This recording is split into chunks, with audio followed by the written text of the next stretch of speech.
안녕하세요. 저는 올해로 70을 맞이한 박영철이라고 합니다. 아침이면 커피 한 잔을 내려 마시는 것이 하루 중 작은 낙입니다. 열어둔 창문 틈으로 살랑거리는 봄바람이 들어올 때 개나리 향이 은은하게 섞여 코끝을 스치는 기분이 참 좋거든요.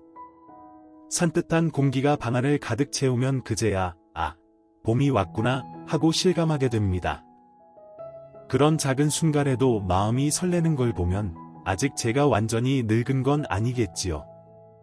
어릴 때는 봄하면 연두빛 새싹과 꽃향기, 두근대는 새 출발의 계절이라는 이미지가 제일 먼저 떠올랐는데 이제는 적당히 따뜻해진 날씨 덕분에 무릎 관절이 덜 쑤신다는 생각부터 듭니다. 그래도 저는 봄이 참 좋아요. 오래전 아내와 연애하던 시절도 봄이었고 제가 아이들 낳고 키우면서 함께 놀이터에 데려갔던 계절도 봄이었어요. 인생에서 행복했던 순간 중 대부분이 봄에 있었기에 이 계절만큼은 여전히 저에게 특별합니다. 하지만 나이가 들고 무엇보다도 아내를 먼저 보내고 나니 요즘 들어 가족이라는 존재가 더욱 애틋하게 느껴집니다. 실제로도 제 주변에는 하나둘씩 떠나거나 멀어져 가는 사람들이 많아졌어요. 그래서 가족이라는 울타리가 주는 온기가 저에게는 무척 중요해요. 특히나 이번 봄에는 우리 집안에 큰 경사가 예정되어 있었지요. 바로 손주의 돌잔치입니다. 아들 대철이는 결혼 후에 아이를 낳고 손주가 벌써 돌을 맞이했어요. 제가 아들을 늦게 낳은 편이기도 해서 솔직히 제 손주가 돌잔치를 할 날이 오리라고는 예전엔 상상도 못했습니다. 막상 그날이 다가오니 제 마음도 덩달아 들떠 있었죠. 손주를 위해서라면 뭐든 해주고 싶고 품에 안고만 있어도 에너지가 뿜어져 나오는 것 같다 흐뭇했습니다. 요 며칠간 날씨도 너무 좋아서 돌잔치 당일만을 손꼽아 기다리는 동안에도 마음이 잔잔히 기쁘더군요. 저는 잔치가 열리는 파티룸이 어디인지 미리 알아보고 교통편도 미리 체크해 두었습니다. 어차피 대철이가 차로 저를 모시러 오겠다고 했지만 그래도 혹시나 하는 마음에 직접 가는 방법까지 검색해 놓았지요. 무엇보다 제가 제일 신경 쓴 건 손주에게 줄 선물입니다. 예전부터 손자 돌잔치에는 금반지를 준비하는 게 제일 좋은 선물이라는 말을 많이 들었거든요. 저 역시도 제 부모님께서 손주들에게 직접 금반지를 사주시는 걸 본 기억이 있고요. 그래서 이번에도 한 돈짜리 금반지를 예쁜 케이스에 넣어 준비했습니다. 금값이 예전보다 많이 올랐다고 해서 처음엔 조금 망설였지만 손주의 첫 기념일에 제대로 마음을 표현하고 싶었어요. 드디어 손주 돌잔치 당일 아침이 되었습니다. 저는 조금이라도 꼼꼼하게 준비하고 싶은 마음에 평소보다 일찍 일어났어요. 가볍게 스트레칭을 하고 거울 앞에서 구두를 닦으면서 분위기를 내봤습니다. 양복 상하이에 와이셔츠, 깔끔한 넥타이까지 챙겨 입으니 제법 그럴듯해 보이더군요. 제 나이쯤 되면 구김이 잘생기는 몸이라 옷이 조금이라도 너저분하게 보일까봐 조심스러웠는데 최대한 고르고 다려놓으니 오래된 정장도 제법 근사해 보였습니다. 한편으로는 살짝 긴장도 됐습니다. 손주 돌잔치라고 해봐야 가족과 친지들, 지인 몇 명이 모여서 축하하는 자리지만 며느리 해나가 특히 예의를 중시하는 편이거든요. 말투나 행동에서 교양 있는 집안처럼 보이고 싶어 하기도 해서 저도 괜히 말 한마디라도 실수하면 어쩌나 하고 의식하게 됩니다. 하지만 오늘은 손주의 돌잔치이니만큼 예쁜 모습, 즐거운 모습만 보이려고 애썼습니다. 괜히 껄끄러운 분위기가 되면 안 되니까요. 머리카락을 가볍게 빗고 거실에 나와 보니 거실 창문으로 들어오는 햇살이 엄청 화사했습니다. 몸도 가벼워지고 기분도 절로 좋아져서 커피를 한 잔 내려 마시면서 잔잔히 휴식을 취했어요. 봄바람에 실려오는 개나리 향이 집 안까지 들어오니 마음 한편이 사르르 녹는 것 같더군요. 그 향을 맡으면서 오늘 하루가 무사히 잘 지나가길 속으로 바라고 있었습니다. 한창 그렇게 여유를 부리고 있는데 시계를 보니 생각보다 시간이 흘렀더라고요. 출발 약속 시간보다 훨씬 일찍 준비를 마쳤는데도 시간이 훅 가는 걸 보니 제가 평소보다 긴장하고 있다는 뜻이겠죠. 아들은 아버지, 제가 차로 모시러 갈 테니 편하게 계세요. 했지만 제가 워낙 성격이 급한 편이라 결국 조금 일찍 집을 나서게 됐습니다. 혹시라도 시내가 막히면 지각이라도 할까봐 그냥 지하철을 타고 가기로 했어요. 부담스럽긴 해도 몸이 괜찮으니 혼자 이동할 만하다는 생각이 들었거든요. 아들에게 미리 전화해서 내가 먼저 가서 기다리고 있을 테니 너나 며느리는 손주 챙기느라 바쁠 텐데 나 신경 안 써도 돼 라고 전했습니다. 역 근처로 나가보니 봄 기운이 가득한 거리에 나들이객이 참 많더군요. 벌써부터 반소매 차림으로 나온 젊은이들도 있고 카페 테라스에 앉아 수다를 떠는 사람들도 보였습니다. 그걸 구경하며 지하철에 올라타고 한 세 정거장쯤 지나니 어느새 파티룸이 있다는 역 근처에 도착했어요. 잔치가 열릴 파티룸은 근래에 생긴 건물이라 하던데 역에서부터 조금만 걸어가면 된다고 들었습니다. 건물에 도착한 시각이 생각보다 일렀습니다. 아직 예약 시간이 훨씬 남아서 입구 쪽 카페에 잠시 자리를 잡았습니다. 한가하게 앉아 다시 커피를 시키고 준비해온 금반지 상자를 살펴보면서 설렘과 기대감을 품었지요. 오래전 아이들이 어릴 때 가족이 함께 한복을 곱게 차려입고 사진을 찍던 순간들이 떠올랐습니다. 저도 한때는 너무 바쁘고 모자란 아버지였지만 그래도 아이들 돌잔치 때만큼은 신나서 여기저기 뛰어다니며 준비했던 기억이 나더군요. 그때만 해도 아내가 옆에서 함께 도맡아 준비해주니 저는 잔치의 재미를 제대로 맛보지 못했어요. 아내가 모든 걸 다 알아서 해주니 저는 그저 신나게 놀기만 했거든요. 그런데 막상 이렇게 손주 돌잔치를 맞이하니 그 시절 아내가 얼마나 애썼을지 새삼 떠오르면서 그립기도 하고 미안한 마음도 생겼습니다. 시간을 확인하니 파티룸 오픈까지 30분 정도 남아서 저는 서서히 카페를 나왔습니다. 엘리베이터를 타고 올라가니 예쁘게 장식된 현수막과 풍선들이 복도에 늘어져 있었습니다. 다른 가족들도 비슷한 시각에 돌잔치를 하나 보더군요. 복도를 지나치면서 봄꽃 색깔과 잘 어울리는 파스텔톤의 데코레이션을 구경했습니다. 제 기분도 덩달아 화사해졌죠.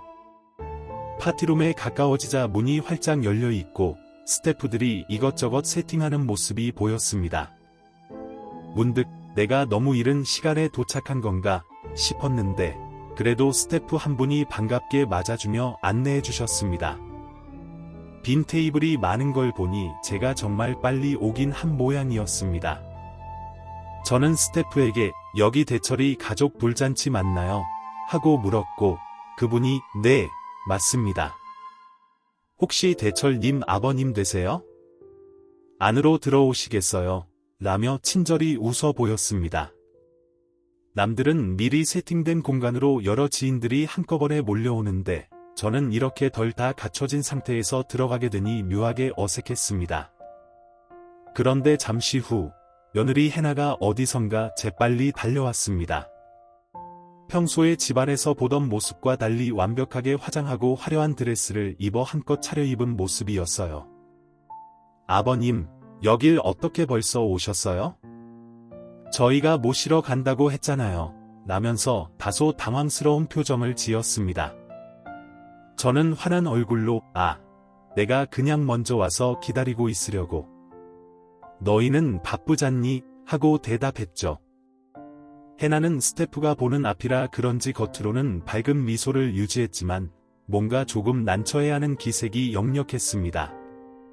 원래 이 친구가 다정한 것처럼 행동하다가도 자기 가족이나 자기 위신이 걸린 문제에선 살짝 날카로워지는 면이 있거든요. 저는 괜히 쓸데없이 긴장감을 조성하고 싶지 않아서 일부러 평소보다 더 부드러운 목소리로 오늘 귀하게 준비했을 텐데 수고 많았다 며 달래듯이 말했습니다. 하지만 해나의 표정은 여전히 어딘가 불안해 보였습니다. 저는 마음속으로 무슨 일이라도 있나 하고 의아했죠. 그쯤 파티룸 입구가 시끄러워지면서 해나의 친정엄마, 즉 우리 사돈이 도착한 모양이었습니다. 아직은 서로 얼굴을 볼 일이 없었던 터라 전 멀리서만 소리를 들었어요. 시끌시끌한 목소리가 들리는데 화가 가득 섞인 듯했죠. 스태프를 향해 이 테이블 간격이 왜 이렇게 좁아? 돈 받고 이 정도밖에 못해 하는 고성이 들려왔습니다. 저는 속으로 아이고 시작부터 좋지 않네 생각했습니다. 그런데 해나도 그쪽을 의식하더니 저에게 조심스럽게 다가와 말을 꺼냈습니다. 아버님, 오늘 우리 엄마가 처음 오셔서요. 사실 오늘은 저희 쪽 지인이 많이 오신단 말이죠. 그래서 아버님은 저기 구석자리에서 조용히 앉아 계시면 어떨까요? 처음에는 제가 제대로 들은 게 맞나 싶었어요. 제가 지금 이곳에 온 이유가 손주 돌잔치를 축하하러, 그리고 가족들과 함께 웃으며 추억을 만들러 온 건데 구석에 조용히 앉아 있으라뇨? 겉으로는 그래, 또 며느리가 얼마나 신경이 곤두서면 저럴까 하고 이해하려고 했지만 가슴 한편에선 무슨 비수를 맞는 느낌이 들었습니다. 그 순간 아들 대철이가 멀리서 나타나더니 저를 보면서 민망한 듯 웃으며 했던 말이 아직도 생생합니다. 아버지, 미안해요. 해나가 하자는 대로 좀 해주시면 좋겠어요. 아무래도 오늘은 양가 손님이 많잖아요. 아들이라고는 하지만 그 모습이 어찌나 답답하던지. 저는 당장 내가 왜 그래야 하느냐 하고 버럭 화를 낼 수도 있었지만 손주 첫 돌잔치에서 괜한 소란을 피우고 싶지 않았습니다. 이미 예감이 좋지 않았지만 그때까지만 해도 그래, 오늘만 참고 넘어가자. 손주 돌잔치 망치면 안 되지 라는 마음이 더 컸던 것 같아요. 결국 저는 준비해온 금반지 상자를 꼭 쥐고 한쪽 구석 테이블에 조용히 자리를 잡았습니다. 내심 앉아 있다 보면 다른 누군가, 적어도 아들이라도 와서 아버지, 왜 여기 계세요? 같이 가운데 앉으세요 하고 챙겨줄 줄 알았거든요. 하지만 파티룸은 점점 북적여지고 저 말고도 이른 시간에 도착한 사람들이 하나둘씩 보이기 시작했습니다. 그러나 며느리와 사돈 쪽 손님들은 자기들끼리 반갑게 이야기하며 그저 사진빨 잘 나오는 테이블을 차지하기에 바빴고 심지어 제게 인사도 건네지 않았습니다. 몇몇 사람들은 아예 제가 누구인지 눈치도 못 챈 것 같았어요. 아들도 친척들을 챙긴다고 왔다 갔다 했지만 저를 돌아보지는 못했습니다. 그렇게 모르는 사람들 사이에서 저는 내 손주의 돌상과 잔치 분위기를 멀리서 지켜봐야 했습니다. 들뜬 음악이 나오고 머리 위 풍선은 오색 빛깔로 예쁘게 떠다니는데 제 마음은 오히려 무거워지기만 했어요. 이게 정말 가족 행사인지, 내가 여기에 왜 와 있는 건지. 잠시 혼란스러워졌습니다. 처음에 준비했던 설렘과 기대감이 점차 실망과 서러움으로 변해가는 걸 느끼면서도 저는 애써 다른 사람들과 눈이 마주치지 않게 고개를 숙이고 있었습니다.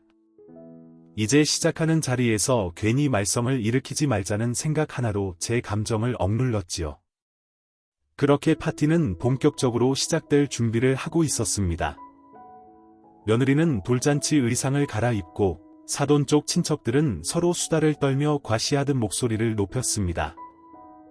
구석 자리에 앉은 저를 본 사람은 별로 없었던 것 같아요. 아들은 이미 아내와 아기의 드레스, 그리고 친정 식구들에게 치일대로 치여 제가 있는 쪽에 신경 쓸 여력이 없었나 봅니다. 저는 그냥 궁색하게 앉아 멀찍이 우리 손주만 바라봤습니다. 그래도 우리 손자는 건강하게 잘 자랐지. 생글생글 웃는 거 보니 얼마나 예쁘냐 하고 스스로 위로했지만 마음 한구석이 자꾸 시리고 쓰렸습니다. 이렇게 시작된 손주 돌잔치는 제게 그리 달가운 추억이 되지 않을 기운이 감돌고 있었습니다.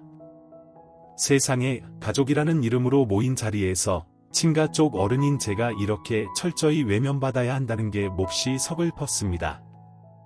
하지만 아직까지는 오늘 잔치를 망치면 안 된다라는 생각에 꼭 참았어요.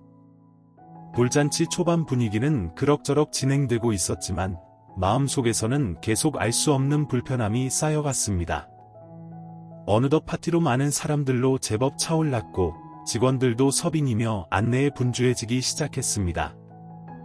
저는 구석 테이블에 앉아서 얌전히 분위기를 살폈습니다.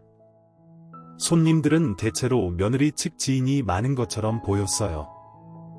며느리의 대학 동창, 회사 동료 같은 사람들도 온 듯했고, 해나 친정엄마의 지인들도 있었습니다. 어쩐 일인지 우리 쪽 친척들은 별로 안 보이더군요. 아마 대철이가 따로 연락을 못 돌렸거나 아니면 지인들이 다른 일정이 있는지 참석하지 않은 모양이었습니다. 그 사돈이라는 분은 홀 한가운데를 거의 휘젓고 다녔습니다. 이분은 제가 딱 한두 번 정도밖에 못 봤는데 그때도 뭔가 새침하고 강한 인상을 받은 기억이 있어요. 역시나 오늘도 그 성정이 그대로 드러나고 있었습니다. 파티룸 스태프에게 시종일관 트집을 잡으며 테이블 사이 간격부터 음식 메뉴, 사진 촬영 스케줄까지 사소한 부분을 계속 지적했습니다. 아니, 저기 조명은 왜 이렇게 어둡지? 사진 찍으면 얼굴 시커멓게 보일 텐데. 이 돌잔치에 돈이 얼마가 들어갔는데 이 정도 퀄리티밖에 안 나오면 어떡해? 이 테이블보 색이랑 커튼 색이 안 어울리잖아. 저걸 바꿀 수 없어? 난 이렇게 허접한 데코는 처음 본다니까. 직원들도 곤란한 표정이었지만 손님이 정색하고 따지니 함부로 대꾸하지 못하고 계속 고개만 숙이더라고요. 저도 듣다 못해 계속 신경이 쓰였습니다. 물론 중요한 행사이긴 하지만 저렇게까지 사람들을 닥달해야 할까 싶었거든요. 특히 사돈은 본인 체면이 중요한 건지 말하는 내내 큰 목소리로 윽박지르는 기색이었습니다. 그러면서도 며느리 해나에게는 그래도 우리 딸이 잘해줬다 라며 애틋하게 대하고 딸의 지인들 앞에서는 우리 사위가 이 집안에서 얼마나 귀하게 자란 사람인지 몰라요. 같은 모순된 말을 하곤 했습니다. 그 모습을 보니 안 그래도 좋지 않았던 제 기분이 더 복잡해졌습니다. 해나는 친정엄마와 붙어 다니며 어머님 말씀도 일리가 있어요. 여기 시설이 조금 모자란 것 같긴 하네요. 그래도 오늘은 우리 아이 돌잔치니 최대한 잘해봅시다 하는 식으로 맞장구를 쳤습니다. 그런데 제 쪽, 그러니까 친가 식구를 챙기는 모습은 거의 보이지 않더군요. 가끔 아들이 제 쪽으로 걸어오려 하면 해나가 여보, 이쪽 좀 도와줘. 시간이 없잖아 하며 붙들어두곤 했습니다. 그러다 마침내 사돈이 파티룸 안쪽 벽에 부착된 사진들을 확인하면서 또 한 차례 불만을 터뜨렸습니다. 아들 대철리와 며느리 해나, 그리고 손주가 함께 찍은 가족 사진이 걸려 있었는데 제 얼굴이나 둘째 딸 사진은 전혀 포함되지 않은 거죠. 그런 사진이라도 선택적으로 걸려 있다면 모를까, 전부 며느리 측 가족들 사진만 잔뜩 장식되어 있었습니다. 사돈은 이렇게 두서없이 붙여놓으면 어디서 왔는지 모르는 사람처럼 보이잖아. 빨리 재배치해 하며 스태프를 다그쳤고 주변에 있던 사람들 또한 그 지시에 우왕좌왕했습니다. 저는 구석 테이블에 앉아 그 광경을 먼발치에서 바라보며 참담한 심정이었어요. 게다가 그렇게 휘젓고 다니는 사돈은 제가 있는 구석 테이블 근처로 슬쩍 다가오더니 힐끗 제 쪽을 보며 한마디 했습니다. 어머, 저쪽 구석엔 누가 앉아있나 했더니 사돈이세요? 일찍 오셨네요.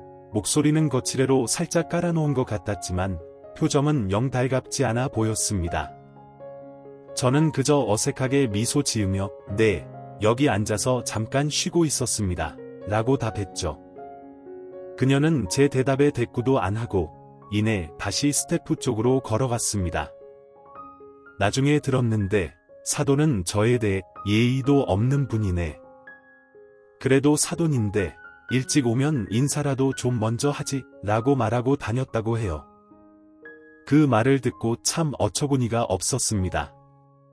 애초에 저한테 저기 구석에 좀 조용히 앉아 계시면 안 되겠냐 고 한 건 며느리와 아들 쪽이었으니 제가 파티룸 중앙에서 인사를 나눌 수도 없었는데 말입니다. 시간이 흘러도 제 자리는 여전히 구석이었습니다. 드디어 돌잔치가 시작되고 사회자가 마이크를 잡았습니다. 직원이 간단한 공지와 함께 본격적으로 이벤트 같은 걸 진행하려는데 사돈 쪽 가족들과 친구들이 다수인지라 분위기는 한쪽으로 치우쳐 있었습니다. 마치 해나 친정 쪽 파티에 제가 잠시 낀 듯한 느낌이었어요.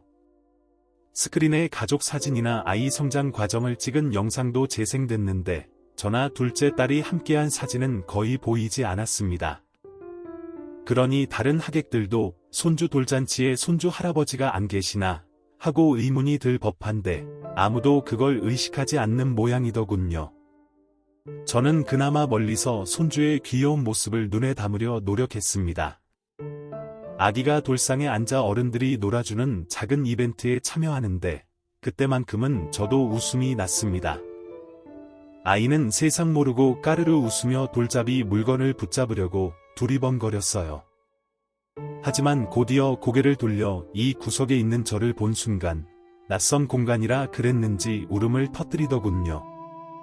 제가 재빨리 달래주러 가고 싶었지만 이미 스태프가 아기를 번쩍 안아서 달래고 며느리 쪽 사람들이 우르르 둘러싸서 수습했습니다. 제가 나설 자리는 없는 것 같았어요. 그렇게 마음이 점점 더 울적해져 갈 때 파티룸 문이 열리면서 뒤늦게 둘째 딸이 들어섰습니다. 우리 둘째 딸은 성격이 아주 강직하고 솔직해요. 사이다처럼 꽉 막힌 속을 뻥 뚫어주는 면이 있어서 제가 늘 믿고 의지하는 편입니다. 딸아이가 들어오자마자 파티룸 분위기를 휙 둘러보더니 금세 제 쪽을 발견하고는 눈이 확 커지더군요. 그리고 다짜고짜 달려오면서 아버지, 여기 계셨어요? 이게 대체 뭐예요? 왜 아빠가 구석에 혼자 앉아 있어요? 하고 묻는데 그 목소리가 참 묘하게 듬직했습니다. 저는 괜히 한숨을 쉬며 그렇게 됐구나 하고 얼버무렸죠. 둘째 딸은 제 상태를 파악하더니 이내 얼굴이 굳어졌습니다. 그는 저랑 몇 마디 나누기도 전에 벌써 이 상황이 어떻게 굴러가고 있는지 눈치를 챈 거죠. 그리고는 곧장 아들을 찾아갔습니다. 오빠, 이게 뭐야? 아빠가 왜 저기 혼자 구석에 앉아 계시냐고. 당신들 돌잔치에 초대해놓고 제대로 인사라도 드렸어. 아들은 마치 어린애처럼 주눅든 얼굴을 하고 주변 눈치를 살피며 작게 중얼댔습니다. 동생아, 나도 미안해. 그런데 오늘 해나랑 장모님이 워낙 정신이 없어서 아버지를 모시기도 좀 그렇고. 그러자 둘째 딸이 참지 못하고 더 큰 목소리로 받아쳤습니다. 무슨 헛소리야. 아빠가 남이냐고. 돌잔치면 부모 형제 다 같이 즐겁게 하는 게 당연한 거 아니야? 그러고 내가 결혼할 때 오빠한테 아버지 좀 잘 모시라고 했는데 이게 뭐냐고. 그 순간 며느리 해나가 모습을 드러냈습니다. 등 뒤로는 사돈이 서 있었고요. 해나는 둘째 딸을 보더니 억지 미소를 지으며 어머, 아가씨. 이거 돌잔치 자리잖아요. 다들 보는데 왜 이렇게 목소리를 높이세요? 하고 말했습니다. 둘째 딸은 더 화가 난 기색이었습니다. 이런 식으로 어른을 구석에 내팽개치는 게 더 민망하지 않아요?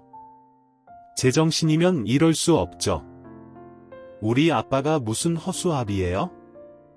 아니면 오늘 진짜 우리 아빠가 오면 안 되는 자리였어요?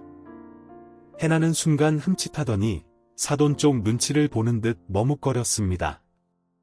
사돈은 듣자마자 아니, 왜 이 집 딸내미가 이렇게 날카롭게 구는데? 자기네 아버지가 미리 자리를 잡고 계셨는데 뭐가 문제라는 건가 하며 맞받아쳤습니다. 둘째 딸은 당당하게 말했죠. 그야 아빠가 오셨어도 모른 척한다면서요? 아빠가 구석에서 그냥 앉아있는 꼴이 좋아 보입니까?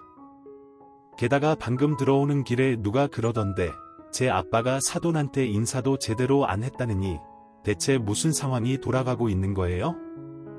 사돈은 그 말을 듣고 기분이 상했는지 아니 애초에 인사도 없으시더만 내가 괜히 그렇게 말한 것도 아니잖아. 근데 그걸 왜 이렇게 예민하게 받아요? 나도 행사 주인 측으로서 분명히 해둘 건 해야죠 하며 성을 냈습니다. 그러자 둘째 딸이 콕 찌르듯 말했어요. 행사 주인이요? 여기 돌잔치 주인은 제 조카이고 그 부모가 오빠 부부고 우리 아버지도 당연히 주인 측이에요. 근데 왜 사돈댁은 자기네만 주인이라고 말씀하세요? 그 순간 주위 사람들이 웅성대기 시작했습니다. 자칫 잘못하면 돌잔치가 완전히 싸움판이 될 판이었죠. 아들은 어쩔 줄 몰라 하고 며느리는 사돈 뒤에 서서 어떻게든 상황을 수습하려고만 했습니다. 하지만 둘째 딸은 한번 화가 나면 쉽게 물러서지 않는 성격이라 계속 추궁을 이어갔습니다. 오빠. 결국 이렇게까지 됐는데도 제대로 대답 못해? 우리 아빠가 어떤 사람인데 이런 대접을 받아야 하냐고. 말이 안 되잖아. 오빠랑 올케 정말 실망이야. 사람 아니고서야 이렇게 못되게 굴 수 있어. 아들은 한없이 작아진 채 미안하다, 동생아. 그게 하며 우물쭈물했습니다. 그러자 해나가 큰 소리로 왜 다들 우리 쪽만 탓하시냐고요. 저도 지금 정신이 없는데. 우리 엄마 오시고 하객들 모시느라 정신이 하나도 없었어요. 그리고 아버님도 워낙 일찍 오셔서 어쩌다 보니 이렇게 된 거지 의도한 건 아니에요. 라고 변명했습니다. 둘째 딸은 그 변명을 듣고 냉소를 지으며 진짜 어이가 없네. 의도 안 했으면 여기까지 일이 커지지도 않았죠. 이게 처음도 아닐 텐데. 저번에도 아빠가 손주 돌보기 도와주시려다 결국 눈치 보며 물러난 적 있죠? 인정 안 해요. 하고 몰아붙였습니다. 며느리는 차마 대답을 못했고 아들은 한숨만 푹 내쉬었습니다. 그러다 사돈이 못마땅한 듯 손을 휘저으며 아유. 내가 이래서 결혼은 같은 급의 집안끼리 해야 한다고 하는 거야. 도대체 우리가 언제 이렇게 홀대한 거냐고. 괜히 예민하게 굴면서 자꾸 꼬투리를 잡으니 문제지 라고 뱉어버렸습니다. 듣고 있던 딸아이가 순간 얼굴이 벌개졌고 며느리도 당황했습니다. 왜냐하면 저 말은 완전히 너희 집안은 우리 집안 급이 안 된다라는 식으로 들렸거든요. 분명 며느리 입장에서는 사돈의 발언이 부적절하다는 걸 아는데도 엄마를 말릴 용기가 없는 듯 보였습니다. 결국 저도 가만히 있을 수만은 없었지요. 둘째 딸이 폭발하기 일보 직전인데 만약 이대로 두면 잔치가 엉망이 될 게 분명했습니다. 그래서 나는 자리에서 조용히 일어났어요. 그리고 마음속에서 치밀어 오르는 화를 애써 누르며 그저 다들 일단 손주 돌잔치 중이니 조금만 진정하자. 손님들도 많고 민망하지 않냐? 라는 말을 했습니다. 그러자 둘째 딸이 씩씩거리면서도 제 말에 따라 일단은 입을 다물었지요. 하지만 이미 그곳에 있던 사람들은 모두 이 작은 소동을 지켜본 터라 공연히 분위기가 험악해졌습니다. 사회자도 진행을 잠시 멈추고 어정쩡한 표정으로 서 있었고요. 해나와 사돈은 이따 차분히 얘기하자며 뒤로 물러났습니다. 저는 딸아이의 어깨를 다독이며 너무 속상해 말고 오늘은 손주 돌잔치니 좀 참아주라 하고 달랬죠. 사실 속으로는 저도 이미 한계에 가까웠습니다만 그나마 둘째 딸이 벌써부터 행동에 나서주니 크게 고맙기도 했습니다. 그리고 마음속 어딘가에는 아직도 내가 참으면 오늘만큼은 무사히 지나갈 수 있겠지라는 희미한 기대가 남아 있었습니다. 하지만 앞으로 벌어질 일들을 생각하면 이건 아직 시작에 불과했을지도 몰라요. 이미 며느리와 사돈의 이중성, 그리고 아들의 주대없는 태도는 오래전부터 조금씩 쌓여왔습니다. 그게 오늘 같은 공식 자리에서 극명하게 드러났을 뿐이죠. 저는 애써 마음을 다잡으며 한숨을 꾹 삼키고 다시 구석 테이블로 돌아와 앉았습니다. 잔치는 계속되고 있었지만 제 머릿속은 온통 걱정과 분노로 복잡하게 얽혀 있었습니다. 잔치 진행은 간신히 다시 시작되었습니다. 사회자는 분위기를 살려보려 애썼으며 아기 돌잡이 이벤트, 가족 사진 촬영 등을 진행했지만 이미 한번 삐걱거린 공기가 쉽게 풀리지는 않았습니다. 사람들은 은근히 서로 눈치를 보며 수군거렸고 사돈은 시종일관 직원들에게 지시를 하면서도 며느리 측 사람들에게만 따로 친근하게 굴었습니다. 아들은 겉으로 보기에 멀쩡하게 잔치를 돕고 있었지만 표정이 잔뜩 굳어 있었고 해나 역시도 둘째 딸을 의식하는지 편하게 행동을 못 하더군요. 그러다 돌잔치의 하이라이트인 가족사진 촬영 시간이 왔습니다. 아기와 부모, 그리고 양가 가족이 함께 무대 위나 돌상 앞에서 사진을 찍는 거였는데요. 저는 솔직히 처음에 나도 함께 찍겠지 하고 생각했어요. 일반적으로는 할아버지도 당연히 불러서 사진을 찍는 게 정상 아닌가요? 그런데 진행 스태프가 이제 양가 가족 다 같이 찍을까요? 하는데도 며느리와 아들은 딱히 제게 오라고 하지 않는 겁니다. 사돈 쪽 친척들은 이미 단체로 나와서 포즈를 취하고 있는데 저쪽은 사람도 많더라고요. 저는 그 모습을 보고 마음이 더더욱 답답했습니다. 구석에서 이제는 내가 먼저 나가야 하나 하고 고민하는데 둘째 딸이 벌떡 일어서며 아빠, 같이 가요. 왜 저 사람들은 아빠를 안 부르는 거야? 하고 저를 이끌었습니다. 그제야 아들이 아버지, 여기 좀 같이 하고 어색하게 손짓하더군요. 그러자 사돈이 못마땅한 표정을 지으며 테이블에 자리가 좁아지는 거 아니야 하는 소리가 흘러나왔습니다. 저는 자존심이 또 상했지만 그냥 딸 손에 이끌려 무대 앞에 섰습니다. 자, 준비되셨죠? 하나, 둘, 셋, 플래시가 터지자 어쩐지 저는 사진 속에서조차 부자연스러워 보이겠다는 예감이 들었습니다. 사돈 쪽 사람들이 대부분 앞줄을 차지했고 저는 한쪽 모퉁이에서 있었죠. 둘째 딸도 저 옆에 섰는데 다른 사람들이 하도 많으니 꽉 끼어 있는 느낌이었습니다. 게다가 며느리는 아기가 울음을 터뜨릴 것 같자 정신이 팔려서 사진 찍는 동안에도 저희 쪽은 전혀 신경을 쓰지 않았습니다. 촬영이 끝나고 나서 사돈 쪽 친지들이 우르르 빠져나가는데 그중 몇 명이 제 어깨를 툭 치며 건성으로 고생 많으세요. 아이고 하고 지나갔습니다.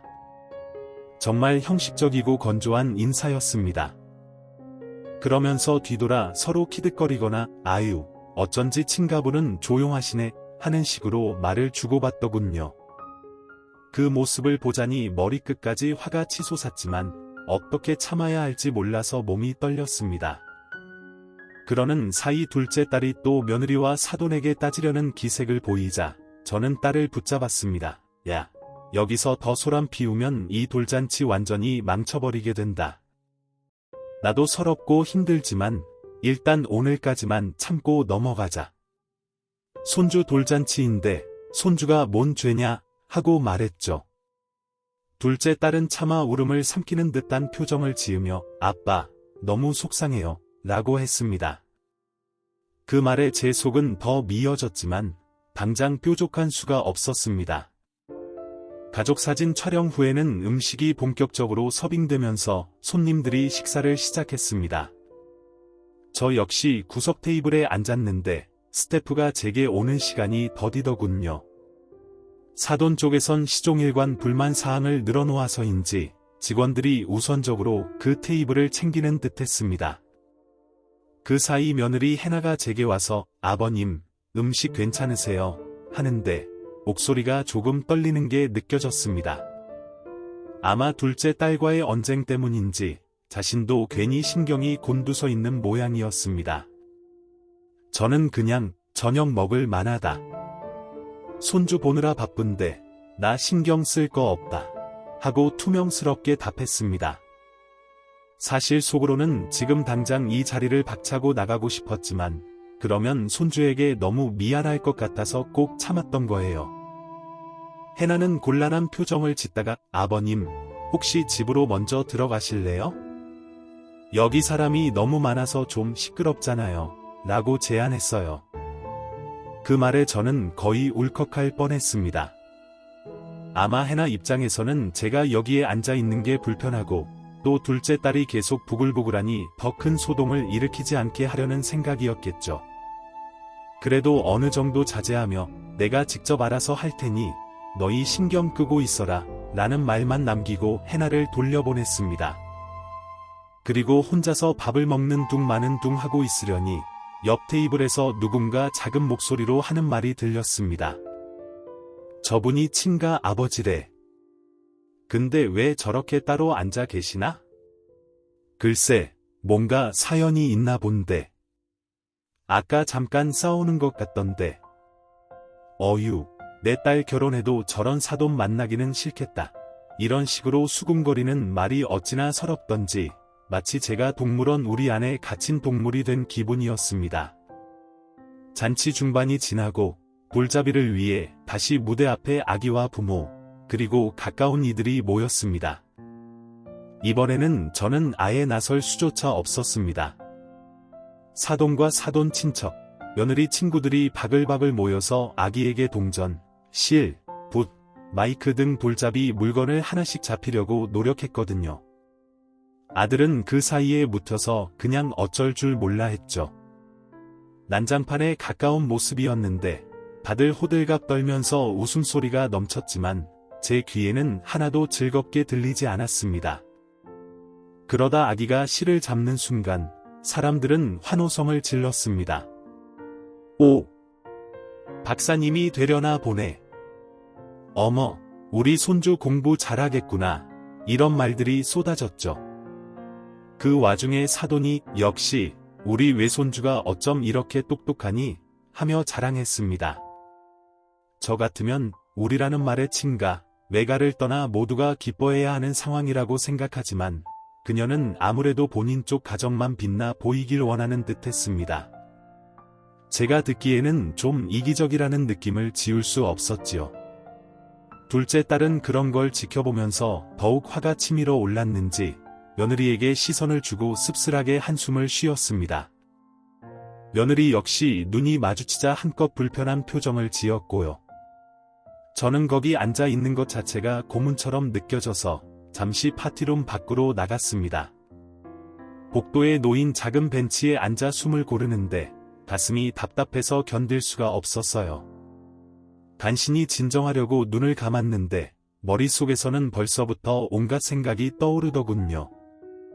내가 이렇게까지 멸시받으면서 살아야 하나 라는 자괴감부터 그래도 손주에게는 좋은 할아버지가 되어야 하는데 하는 죄책감이 뒤섞였습니다. 그럴 때마다 하늘나라로 먼저 간 아내 얼굴이 떠올랐습니다. 살아있었다면 과연 이런 상황을 겪었을까요? 아내는 분명 성격이 더 단호했기에 사돈과 며느리의 몰상식한 행동을 용서하지 않았을 겁니다. 그리고 그 누구보다 아들을 똑바로 잡아서 이렇게 힘없는 모습으로 만들지 않았을 테지요. 아내가 없으니 결국 저 혼자 외롭게 구석에 내몰리는 게 너무 서글펐습니다. 그렇게 복도에서 몇 분을 앉아 있었더니 둘째 딸이 찾아왔습니다. 제 손을 꼭 잡더니 아빠, 가요. 아빠 없는 사이에 며느리나 사돈이 또 무슨 짓을 할지 몰라요. 라고 했습니다. 그리고 제게 작은 목소리로 물었죠. 아빠는 왜 계속 참아요? 저건 아니잖아요. 저 사람들, 아빠가 주신 재산으로 집이고 뭐고 다 해놓고 정작 아빠 대접은 개무시잖아요. 그 말에 제 눈동자가 흔들렸습니다.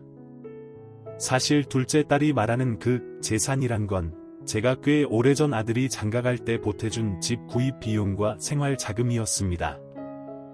그리고 나중에 아이까지 생기면서 우리 손주가 살 집은 튼튼해야지 라는 마음의 증여를 확실히 해준 적이 있어요. 그때도 둘째 딸은 왜 그렇게 다 줘버리냐? 아빠 노후도 생각해야지 라며 반대했는데 저는 내가 가진 게 그렇게 많지도 않고 어차피 자식들 쓰라고 있는 돈이다. 둘째 너한테도 비슷하게 해줄게 하며 안심시켰습니다. 하지만 둘째 딸은 끝내 잘 받아들이지 못했습니다. 아빠, 저도 뭐 그렇게 많이 바라는 건 아니지만 적어도 오빠가 아빠 모시고 살거나 자주 찾아뵙는다든지 그런 효심 정도는 기대했었어요. 그런데 지금 상황을 봐요. 저런 식으로 아빠가 구석으로 밀려나고 사돈한테 꼼짝도 못하고 말이 돼요 하며 분을 사귀지 못했습니다. 저는 괜히 씁쓸한 표정을 지었죠. 글쎄다. 나도 몰랐어. 아들이 저렇게까지 주대없을 줄은. 그리고 며느리가 그걸 이용하듯 이렇게 막 나갈 줄도 몰랐지. 아빠가 짧은 생각이었나 보다. 그리고는 힘겹게 한숨을 내쉬었습니다. 둘째 딸이 제 손을 다시 꼭 잡고 아빠, 더 참지 말아요. 뭐가 가족이에요. 집도 차도 다 아빠가 마련해준 거잖아요. 그러고도 할아버지를 저렇게 내팽개치다니 말도 안 돼요. 사람으로서 그리고 가족으로서 할 짓이 아니잖아요. 라며 울분을 토했습니다. 사실 제 속에서도 뭔가가 끓어올랐습니다. 하지만 오늘은 손주 돌잔치. 아무리 그래도 이 자리에서 화를 폭발시키면 손주 입장에서는 평생 씻을 수 없는 기억이 될까 봐 걱정이 됐어요. 그래서 저는 억지로 미소를 지으면서 그래, 조금만 더 지켜보자. 아버지도 모든 걸 다 포기한 건 아니야 라고 말했습니다. 둘째 딸은 그 말에 약간 의아해하더니 제 눈빛을 보고는 뭔가 결심을 읽은 듯 묵묵히 고개를 끄덕였습니다. 그렇다고 제가 구체적으로 뭘 하겠다고 마음먹었는지는 아직 스스로도 확신이 없었어요.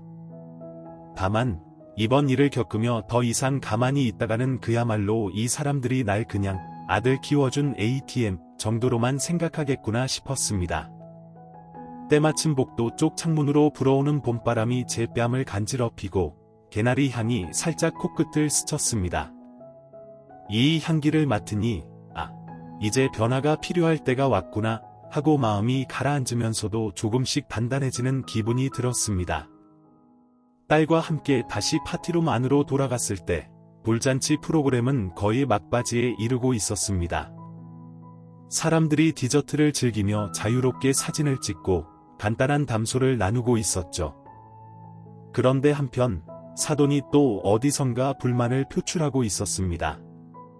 어떤 손님이 오늘 음식이 맛있네요 하고 칭찬하자 그 사돈이 아이, 뭐려.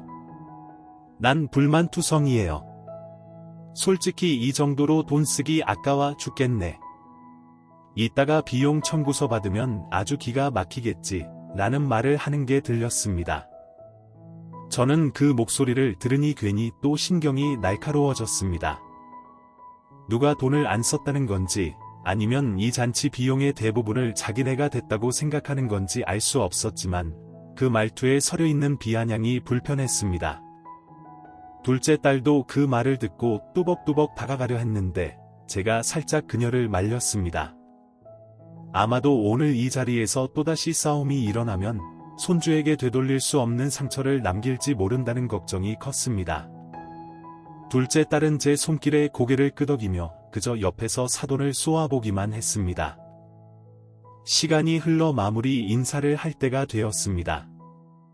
아들과 며느리가 무대 앞으로 나와서 감사 인사를 하는데 해나는 결국 자기 친정엄마에게 가장 긴 감사를 표했습니다. 오늘 이렇게 귀한 날 우리 엄마가 함께해 주셔서 정말 영광이고요. 늘 든든한 지원을 해주시는 점 진심으로 감사해요. 그 말에는 아들 역시 작게 끄덕였고요. 그 다음으로는 본인 친구나 회사 동료들에게 고맙다는 인사를 쭉 늘어놓았습니다. 제가 있는 친가 쪽에 대한 언급은 거의 없더군요. 정말로 끝나갈 때쯤에야 그리고 아버님도 일찍 와주셔서 감사합니다. 로 마무리 지었습니다. 그 말이 떨어지자 사돈 쪽 사람들이 건성으로 박수를 치며 웃음을 보였고 저는 박수를 칠 마음조차 생기지 않았습니다. 겨우겨우 이벤트가 끝나고 하객들이 하나둘씩 자리를 뜨기 시작했습니다. 저도 더 지체해봤자 기분만 나빠질 것 같아서 먼저 나가는 척척짐을 챙겼죠. 금반지 상자를 옷 안주머니에 쥐고는 힘겹게 파티룸을 빠져나왔습니다. 현관 쪽에 도착하자 아들이 그제야 헐레벌떡 달려왔습니다. 아버지, 벌써 가세요? 같이 사진도 더 찍고 가셔야죠. 저는 야속하면서도 이런 아들을 보며 마음이 아팠습니다. 왜냐하면 이 녀석도 어쩌면 며느리와 사돈의 강압적인 태도에 눌려 자기 의견을 제대로 못 내고 있는 게 분명해 보였거든요.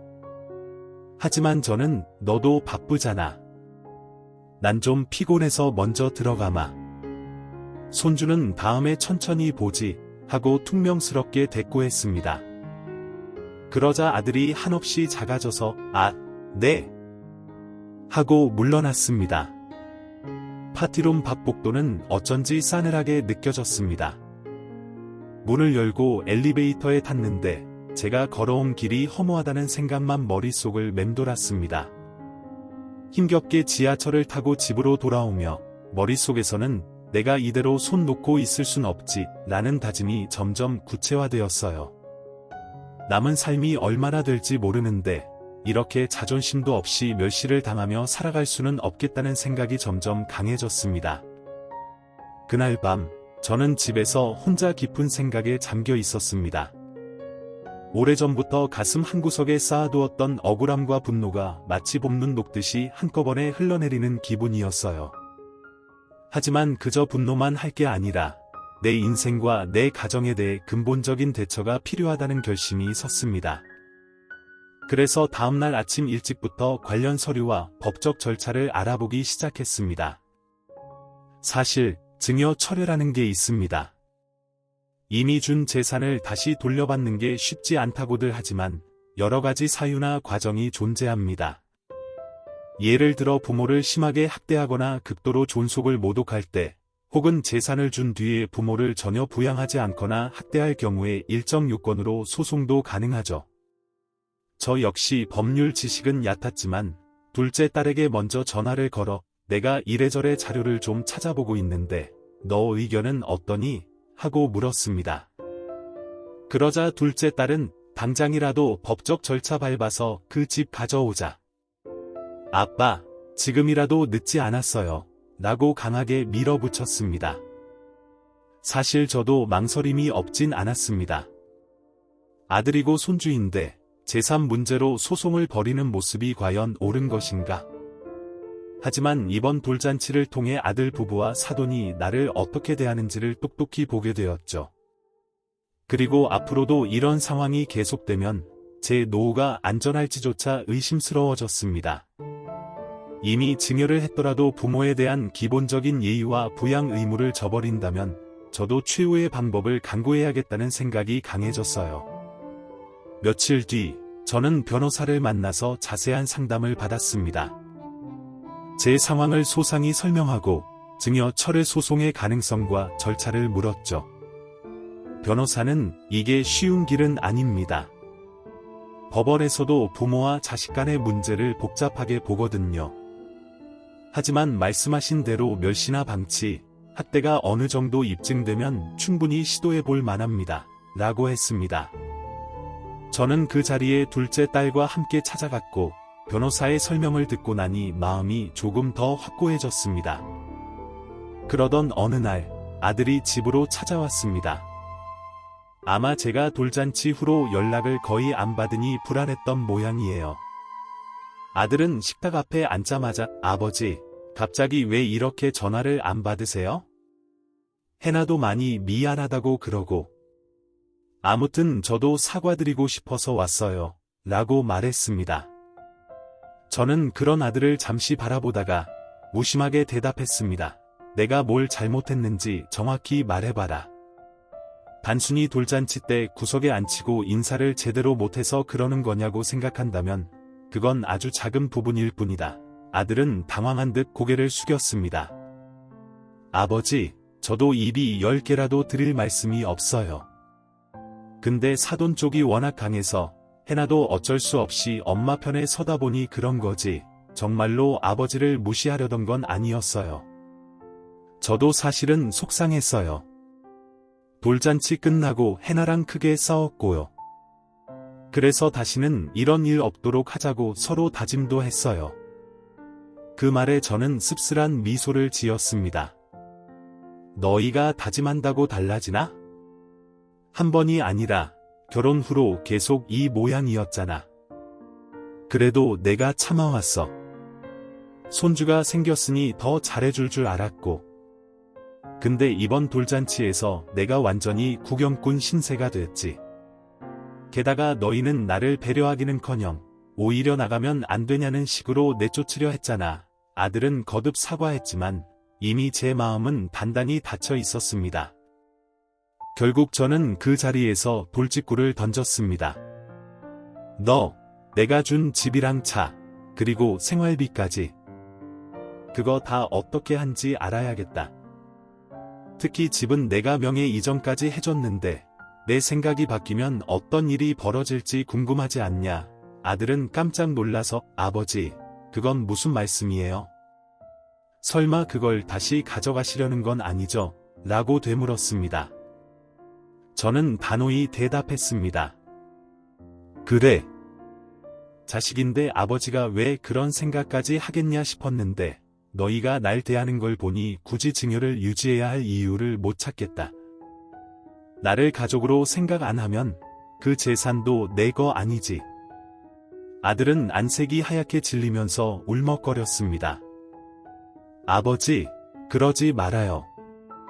그래도 가족은 가족이잖아요. 저희가 잘못했고 앞으로는 정말 잘 모실게요. 저는 그 말을 듣고도 전혀 흔들리지 않았습니다.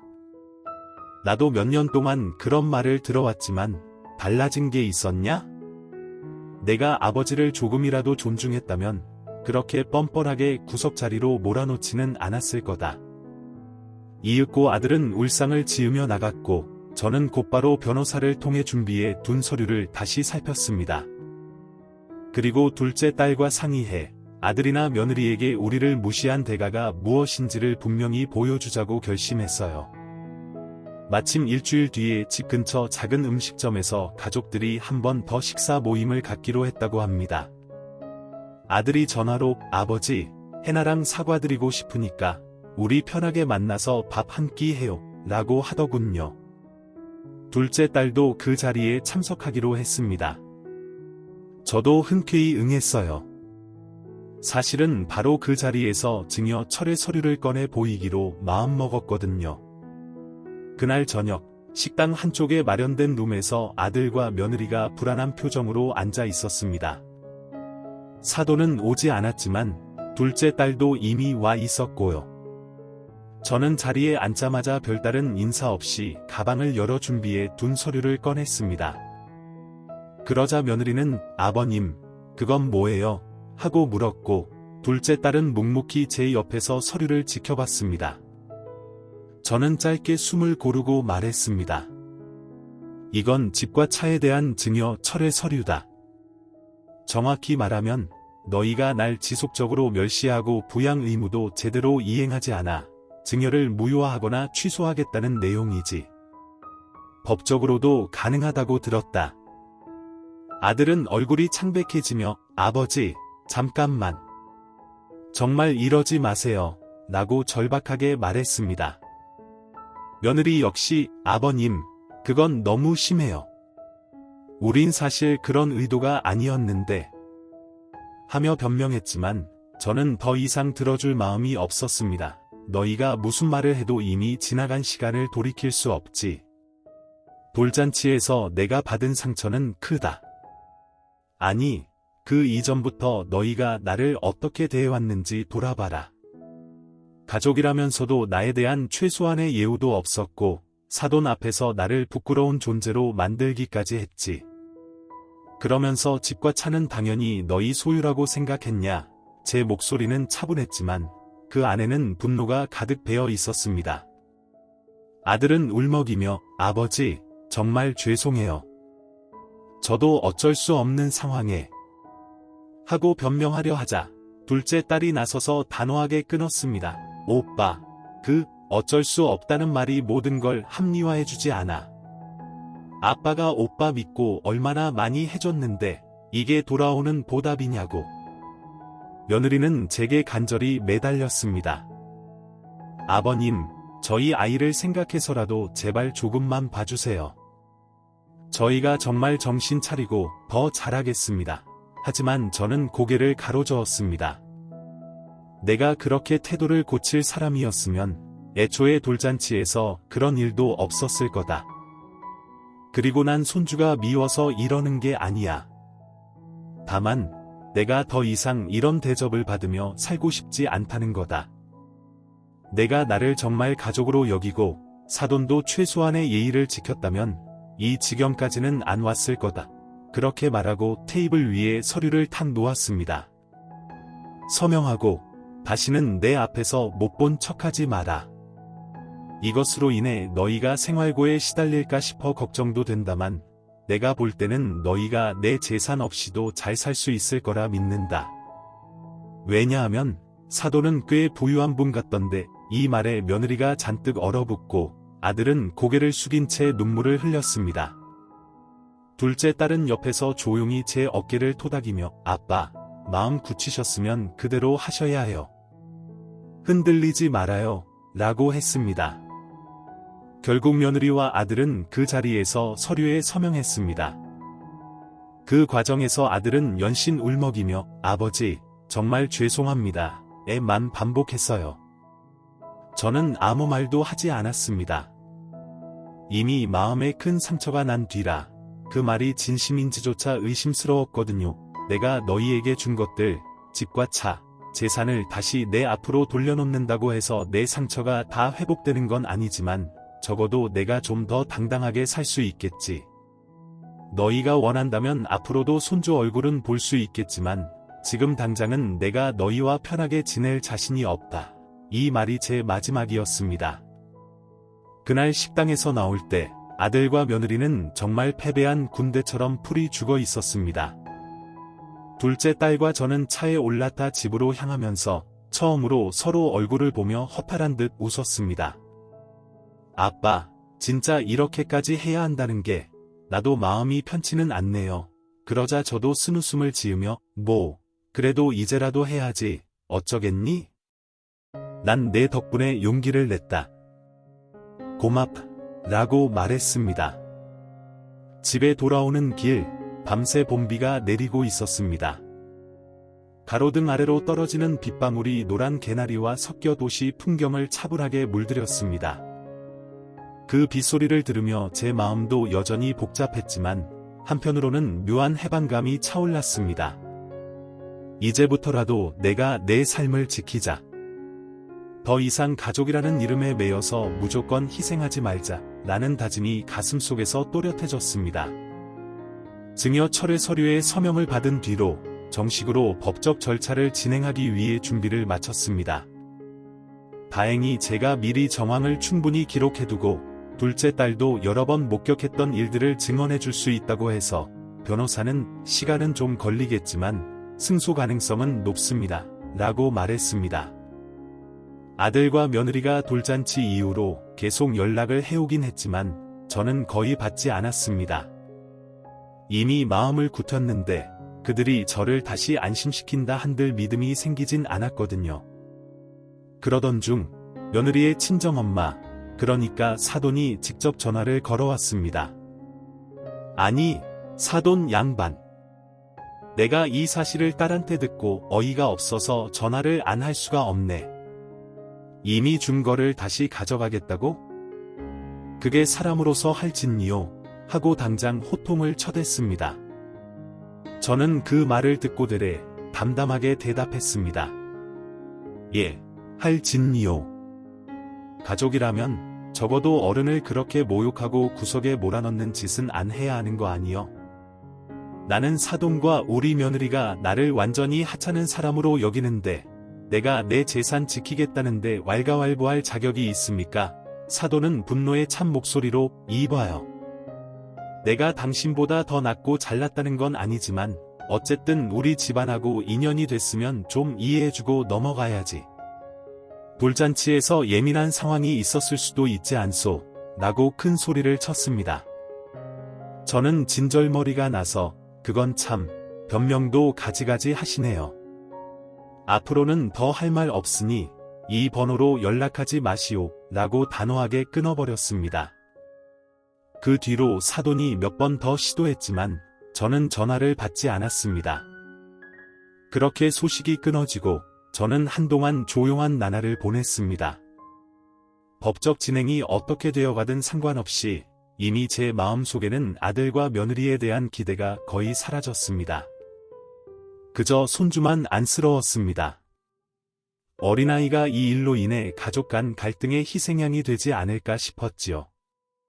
그래도 제가 할 수 있는 것이라곤 당장 많은 게 없었습니다.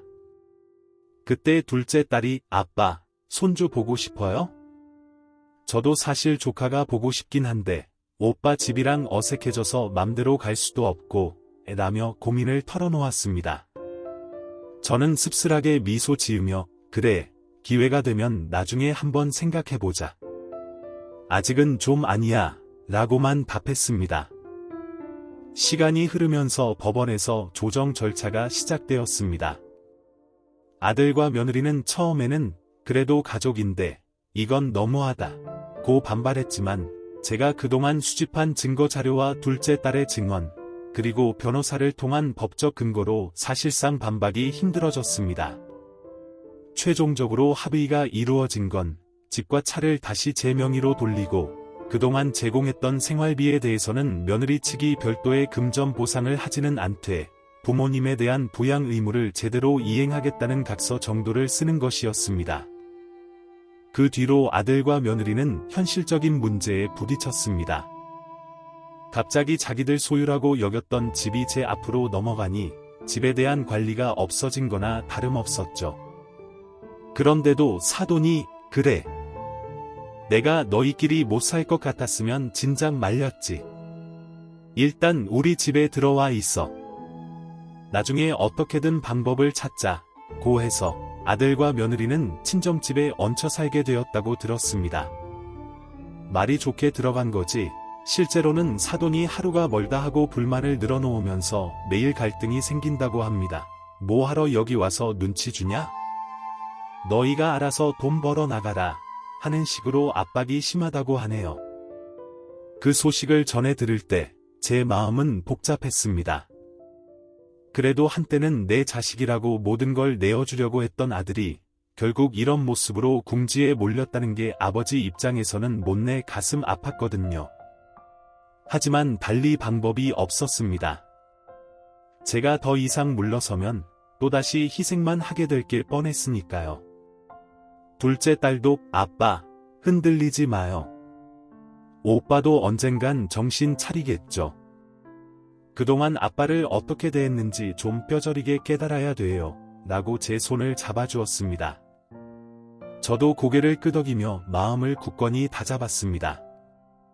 그렇게 시간이 조금 더 흘렀고 저는 둘째 딸과 상의해 작은 아파트를 구했습니다.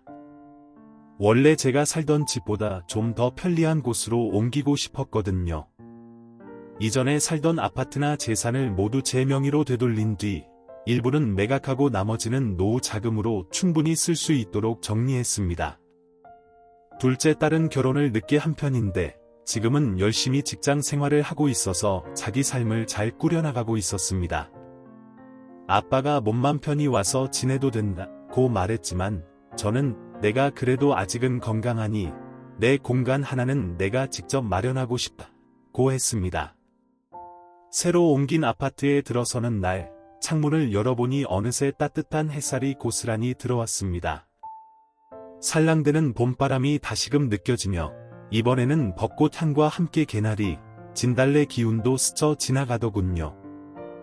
그 공기 속에서 저는 비로소 이제야 좀 자유로운 기분이 드는구나 하고 가슴이 뻥 뚫리는 걸 느꼈습니다. 가족이라는 이름으로 스스로를 옭아매고 희생만 해왔던 지난 날들이 갑자기 아득하게 느껴졌습니다. 둘째 딸이 짐을 함께 옮기며 "아빠, 이제 여기서 마음 편히 지내요. 저도 주말마다 자주 올게요. 그리고 아빠가 원하면 저랑 여행도 다니고 맛있는 것도 먹고 영화도 보러 가자고요. 아빠도 즐길 권리가 있어요." 라고 말했습니다. 저는 "그래, 나도 이제는 내 행복을 찾아야지" 하고 고개를 끄덕였습니다. 그 후로 시간이 흐르며 아들은 가끔씩 안부 전화를 해오곤 했습니다. 처음엔 죄송하다고 울먹이거나 지금 사돈네 집에서 생활이 얼마나 힘든지 토로하더니 차츰 현실을 자각하기 시작한 듯 했습니다. 저는 그런 아들에게 예전처럼 차갑게만 대하지는 않았지만 그렇다고 예전으로 돌아갈 수는 없다고 느꼈습니다. 손주가 자라서 걸음마를 떼고 말을 배우기 시작했다는 소식은 살짝 궁금했지만 아직 당장은 서로 간의 상처가 회복되지 않아 실제로 만나지는 않았습니다. 한편으론 손주가 조금 더 자라면 제게도 왔으면 하는 바람이 있었습니다. 그 아이가 잘못한 건 아니니까요. 제가 이렇게 살아갈 수 있는 건 둘째 딸이 옆에서 든든하게 버텨주고 저 자신도 이제는 억울함을 참고만 살진 않겠다는 의지를 키웠기 때문입니다. 자식에게 재산을 주는 게 당연하다고 생각했던 과거의 저를 떠올리면 지금은 우선 내 삶부터 지키자는 마음이 훨씬 커졌습니다. 그리고 막상 이렇게 살기 시작하니 생각보다 마음이 가볍고 홀가분해졌어요. 가족에게 배신당했다는 아픔은 여전히 남아있지만 최소한 저를 존중하지 않는 사람들로 인해 매일 상처받지는 않아도 되는 거잖아요. 마지막으로 제가 이 이야기를 여러분께 전하는 이유는 단순합니다. 많은 분이 가족이니까 참아야 한다.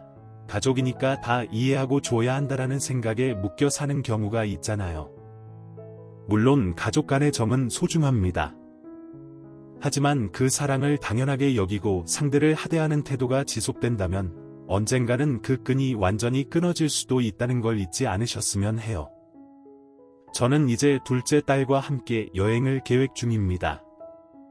바닷바람이 싱그러운 남쪽으로 가서 꽃이 만개한 풍경을 보며 사진도 찍고 밤에는 포장마차에 들러 소주 한 잔 기울이는 재미도 누려볼까 해요. 가만 보면 전 아직도 하고 싶은 게 많더라고요. 이제야 제 인생을 찾아가는 기분입니다. 늦었다고 생각했을 때가 가장 빠른 때라잖아요. 앞으로 남은 삶은 더 이상 희생만 하는 아버지가 아닌 제 자신을 사랑하면서 살고 싶어요.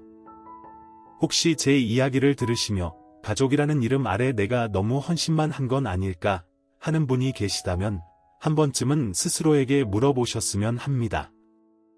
내가 정말 원하는 게 뭘까? 그리고 상대는 나를 진정으로 존중하고 있는 걸까? 가족도 소중하지만 나 자신도 결코 소중함을 포기해서는 안 된다고 생각해요. 여러분의 생각은 어떠신가요? 혹시 저처럼 가족 간의 갈등이나 재산 문제로 고민을 해보신 적이 있으신가요? 댓글로 여러분의 의견이나 경험을 나눠주시면 많은 분이 참고하고 위로를 받을 수 있을 것 같습니다. 저도 틈틈이 들러서 여러분의 이야기를 읽고 마음속에 작은 응원을 전할게요. 감사합니다. 이 이야기가 재미있으셨나요? 여러분의 느낌과 생각을 댓글로 남겨주세요. 여러분의 의견이 정말 궁금해요. 좋아요, 구독, 알림 설정도 잊지 마세요. 여러분의 응원 하나하나가 이렇게 신기하고 감동적인 이야기를 계속 전할 수 있는 큰 힘이 됩니다.